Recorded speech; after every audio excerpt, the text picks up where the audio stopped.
क्षमा breaking Jain news.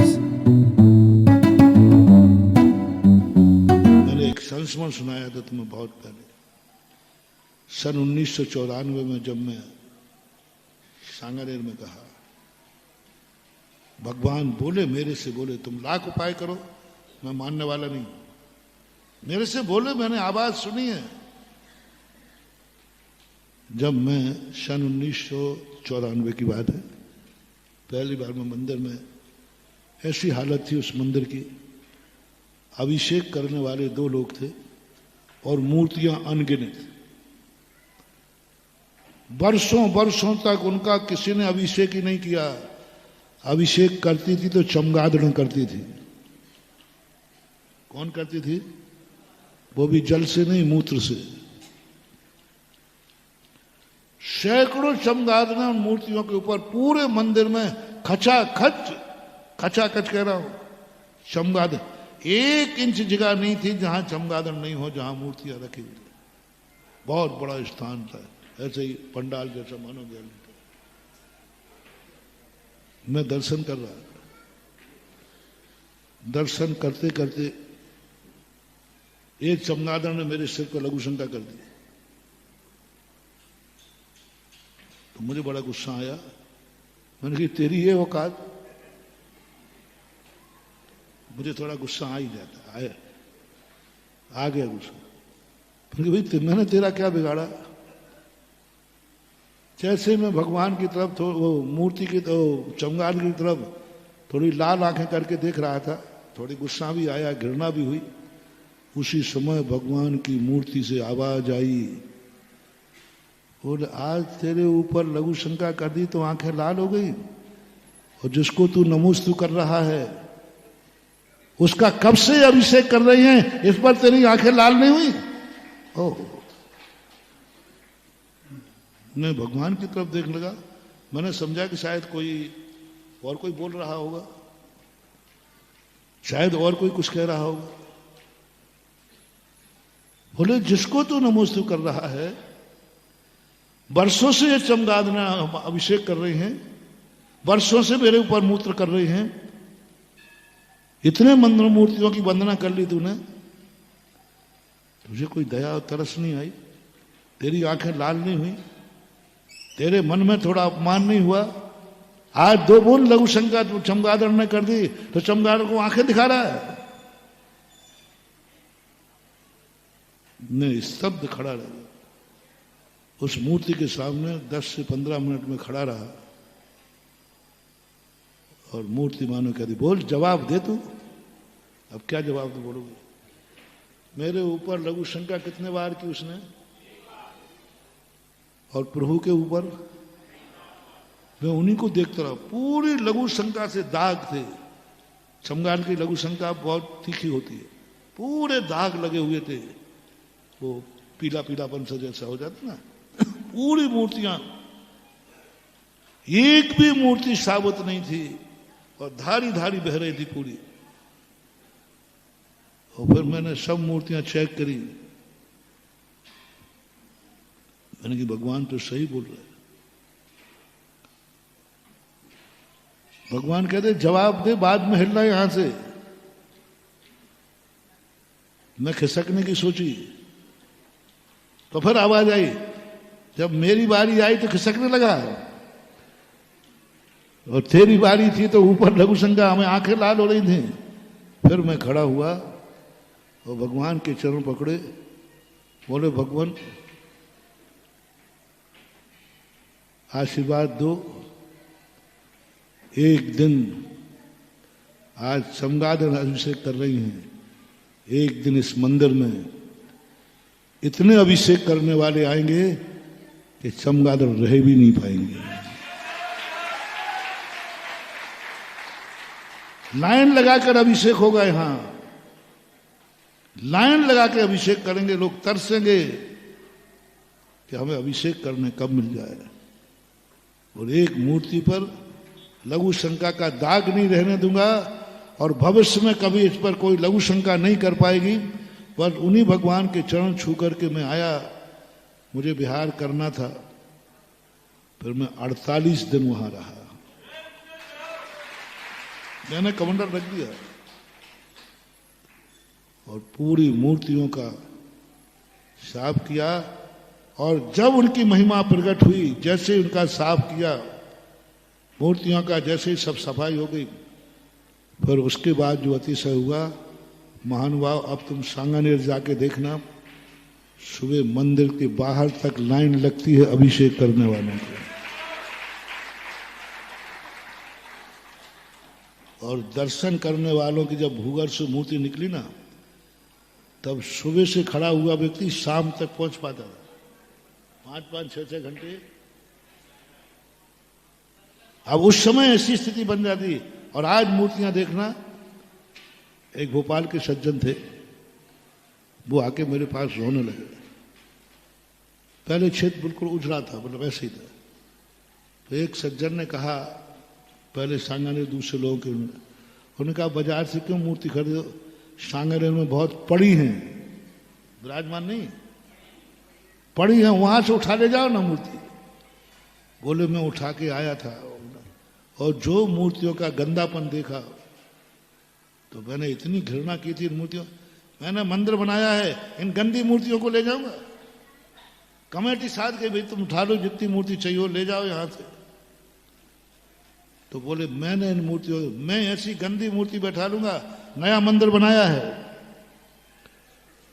और वही व्यक्ति उन्हीं मूर्तियों के जब 6 घंटे लाइन में लेकर दर्शन किए, रो पड़ा, महाराज ये वही मूर्तियां हैं क्या? मैंने कहा हाँ ये वही मूर्तियां हैं। बोले महाराज आज एक एक मूर्ति के सामने, कहने का भाव है तुम्हारे में हिम्मत होना चाहिए, बाप जरूर बोलेगा, भगवान बोलता है, पर होना चाहिए तुम्हारे अंदर पुत्रत्व तो है कि नहीं। यदि पुत्रत्व तो है तो बाप बोले बिना रह नहीं सकते। तो बोलते हैं। इसी प्रकार जिनवाणी से मैंने कहा एक दिन कि हे जिनवाणी माँ, अब हम लोग सब बड़े हो गए हैं, हम लोग सब जानने लगे हैं, इतना झूठ क्यों बोलती है कि मैं शुद्ध आत्मा हूं, मैं भगवान आत्मा हूं? नहीं हूं मां, हम शुद्ध नहीं हैं, हम सिद्ध नहीं हैं, हम भगवान नहीं हैं, हम मनुष्य हैं। इतना सत्य बोलो आप,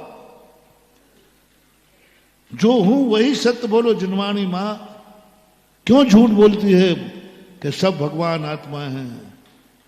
बहुत कहा मैंने, मां के अंदर एक ही आवाज आई, तू 100 बार जो कहना है कह दे, बस मैं तेरे से इतना ही कहूंगी, मैं मां हूं। मैं क्या हूं? मां हूं। और जब मेरे अंदर ममता जागती है तो हमें निगोदिया जीव में भी भगवान दिखता है, हमें नारकी में भी शुद्ध आत्मा दिखती है, हमें इन पेड़ पौधों में भी शुद्ध आत्मा दिखती है। जब पेड़ पौधों में, नारकियों में शुद्ध आत्मा दिख रही है, तो मनुष्यों में, मुनियों में शुद्ध आत्मा तो दिखना कोई बड़ी बात। मुनियों में तू कह रहा है कि तुम गलत बोल रही हो। देख बेटा देख, मेरी दृष्टि देख, तू मुनि तो फिर भी परमेष्टि में तो आता है। मुनि को मैंने भगवान कह दिया तो तुम झूठे का आरोप लगा रहा है। मेरी ममता देख, मैं तो निगोदिया को भी भगवान कह रही हूं। मैं मां हूं। शब्द बार बार उच्चारण करो, बड़ा अच्छा लग रहा है। मां ने क्या जवाब दिया? मैं मां हूं, मैं मां हूं, मैं मां हूं। मैं भी जानती हूं ये झूठ बोल रही हूं, लेकिन मां झूठ बोलना पसंद करेगी सत्य की अपेक्षा जब अपने बेटे की बात आएगी तो। ऐसा ही उस मां ने राजा बेटा बोला। अज्ञानी था, समझ नहीं पाया। सम्यक दृष्टि मां को झूठा कहता नहीं है और अपने आप को वैसा मानता नहीं है। अपने आप को तो मानुष ही मानता। जैसे हमने कहा, आप लोग को झूठा कहूंगा नहीं कि तुम मुनियों को भगवान कहते हो, लेकिन ये पक्का समझना, तुम लाख कहो, पूरा दुनिया कहे, पूरा 3 लोग कहे मैं अपने आप को भगवान मानने वाला नहीं हूं, क्योंकि मुझे तो मुनि बनने की अनुभूति हो रही, मुझे तो भगवान की अनुभूति हुई नहीं। झूठ क्यों बोलूं? मुझे तो आज तक भगवान बनने की अनुभूति नहीं हुई। कैसे हो सकती है? 18-200 से शहद हूं और भगवान बनने की अनुभूति 18-200 से रहत में कैसे कहूं? सर्वज्ञ बनने के बाद होती। मुझे तो अभी सर्वज्ञ का मुझे यही पता नहीं कि पीठ पीछे क्या है। मैं कैसे अनुभूति कर लूं? कैसे झूठ बोल दूं? तुम्हारी जैसी बेईमानी मैं नहीं कर सकता कि अदालत में जाके बोलते हो हाथ रख करके जो वो क्या, मैं सत्य कहूंगा सत्य के अलावा, और सबसे ज्यादा झूठ बोलते हो। मैं नहीं बोल सकूं, मेरे बस की बात नहीं है। मुझे भगवान की अनुभूति हुई नहीं, क्योंकि मैंने आज तक कभी सर्वज्ञता की अनुभूति नहीं हुई, अनंत सुख की अनुभूति नहीं हुई, अनंत शक्ति की अनुभूति नहीं हुई, अनंत दर्शन की अनुभूति नहीं हुई, 18 से 200 से रहित जो दशा होती है उसकी अनुभूति नहीं हुई। कैसे बोल दूं मैं? तो जनता तो बोल रही है, मैं इनको तो ये सब झूठ बोल रहे हैं क्या? मैं ये नहीं कहूंगा। तो मेरे जनता आपको चलते फिरते सिद्ध मान रहे, क्या ये झूठ है? नहीं, मैं ये नहीं कहूंगा। तो मैं झूठ कहूंगा नहीं और मैं अपने आप को वैसा मानूंगा नहीं। सम्यक दृष्टि ऐसी हालत होगी। लेकिन एक मिथ्या दृष्टि बालक था, अज्ञानी था। उसने कहा, माँ ने क्या कहा है? बोलो, रिपीट करो। राजा बेटा। क्या कहा है? वह जो माँ की गोदी से उतरा और आ गया 3 बत्ती पर कटरा गया। I am God, I am king, मैं भगवान हूं, मैं राजा हूं। भगवान नहीं, मैं राजा हूं, मैं राजा हूं। बोले कहते, अरे मेरी माँ ने कहा। ध्यान रखना, यदि मेरे माँ को झूठ कहा तो दांत तोड़ दूंगा। मेरी माँ कभी झूठ बोली और वो राजा बन गया। अब वो जिस गली में जाए उसी में सब लोग हंसी उड़ाए। देख ले रे मुखड़ा दर्पण में, देख ले, भिखारी का बेटा है, खाने को है नहीं, कपड़े फटे हुए पहने हैं, खाने को मिला नहीं। ओहो, कैसा लगेगा? हंसी उड़ेगी कि नहीं? दशा भिखारी की दिख रही है और बोल क्या रहा है, तो हंसी उड़ेगी कि नहीं? अब वो पूरे शहर में घुमाया, कटरा गया, कहाँ कहाँ बोले नाम में भूल गया वो, बाहुबली कॉलोनी गया, बरनी कॉलोनी गया, नमक मंडी गया, रेलवे स्टेशन गया, सदर बाजार गया, और क्या क्या भूल गया, सुभाषगंज गया, भाग्योदय आया, और उधर अब बहुत नई नई कॉलोनी हो गई ना, मुराजी गया, बड़े बाजार गया, मोती थाने गया, मंगलगिरी गया, सब में घुमाया। जहां देखो वहीं उसकी मजाक उड़ाई गई। जिससे कहे मैं राजा हूं, वही हटे पागल, आगरा चला जाए। और अंत में तो ये फैसला हो गया, ये बालक पागल हो गया। ये बालक क्योंकि है भिखारी और मान क्या रहा है, तो लोगों ने पकड़ा, देखो पागल हो गया है, इसको पागल खाने भेजो। तो लोगों ने पकड़ लिया और वो छोड़ने लगा, छोड़, मैं राजा हूं, मुझे पकड़ते हो, मैं राजा हूं, मैं राजा हूं, ध्यान रखना बर्बाद कर दूंगा। लोग कह रहे काहे को छोकरा, पकड़ने लगे। जैसे तैसे छूट करके वो माँ के पास आया। माँ सच बोल, सच क्या है? ये दुनिया सच है कि तू सच है? बहुत अपमान सहन करके आया हूं, बहुत हंसी उड़ाई गई और किसी ने भी मेरी प्रशंसा नहीं की।